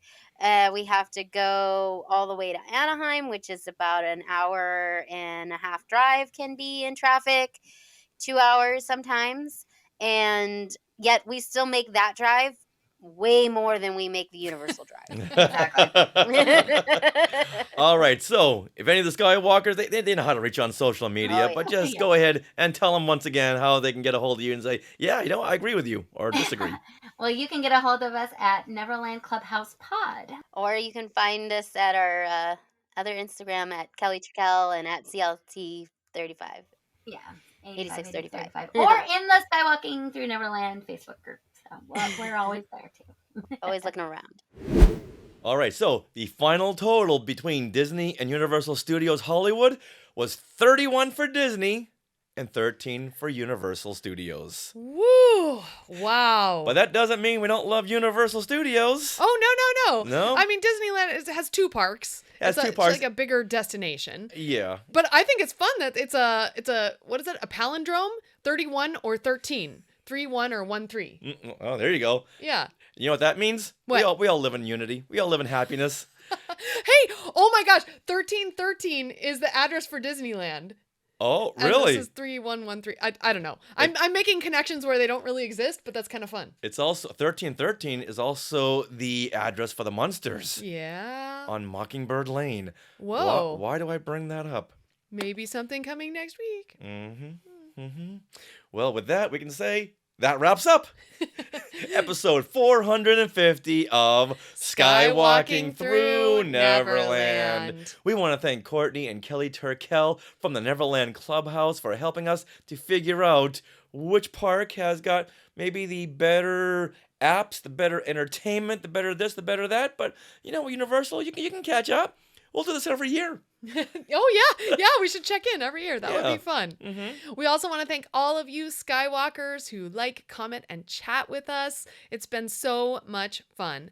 And once again, please subscribe to our YouTube channel, Skywalking Through Neverland. Just need 5 more of you for next week, please. That's right. Oh, and Skywalkers, we also want you to comment which things do you like out of each theme park? Like, what's your favorite thing to do at Universal versus Disneyland? Which would you rather go go to. We want to hear all of that. So make sure you comment on the episode posts. And did you ever have a Grinchy encounter with the Grinch? Yeah. Ooh. You don't get that kind of behavior from Chewbacca at Galaxy's Edge. Just saying. Now, are you interested in our books, Today in Star Wars History, Part 1 and 2, and Skywalking Through My Fandom, the interactive notebook? Well, they are available at skywalkingthroughneverland.com/book. And we're so excited that we sold so many of those interactive notebooks at Pasadena Comic-Con last week. People are really excited about that. Yeah. They get to log their own fandom. It's really fun. All right, Skywalkers. Well, you can support Skywalking Through Neverland in different ways. One of the ways is through the Skywalking Force, our Patreon.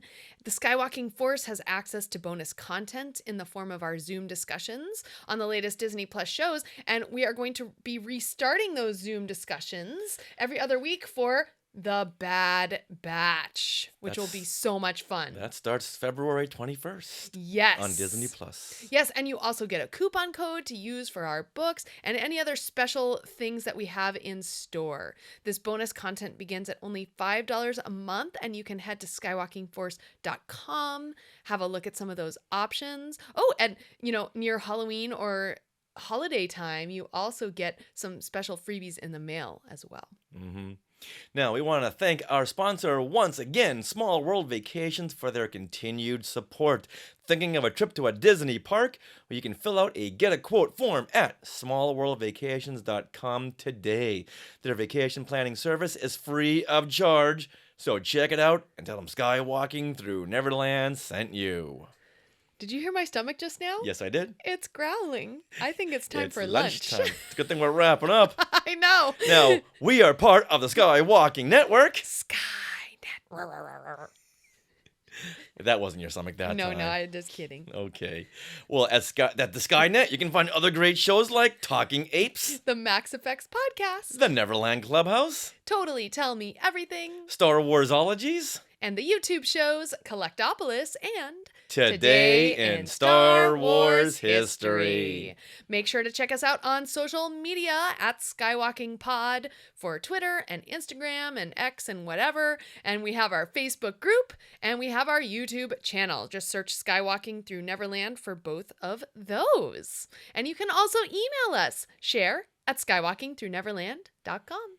Now, don't forget to stick around for bloopers and other fun bits that didn't make it into the show. And always remember to hold my hand. It gives my aunt an extra sense of security. And watch the next episode and you'll see what that means. I was like, wait, that's early. have a wizard's brew at Hogshead. And Neverland on Alderaan. I want you to do the clappy clappy right. All right, you know what? You're losing me on all this technical talk. Just use that thing that hits things. My stick? You want the return of the stick? Never a return of the stick. Oh no. I had it right here. Super Nintendo World now has Mario and Luigi and Princess Peach. And yes, they're not really walking around, No. but They have but set times. That's true. Yeah. and their facial features are always they're blinking, their mouths are moving, but the only thing is you can see the guy with the iPad hitting, "Hello, how are you? Good to see you. Go see my movie again." It's a Mario. Hey, look at those names to the left. They are part of the Skywalking Force, our Patreon. Become a producer yourself and check out all the Disney Plus themed bonus content available depending on the level you subscribe. Become a member of the elite Skywalking Force at skywalkingforce.com.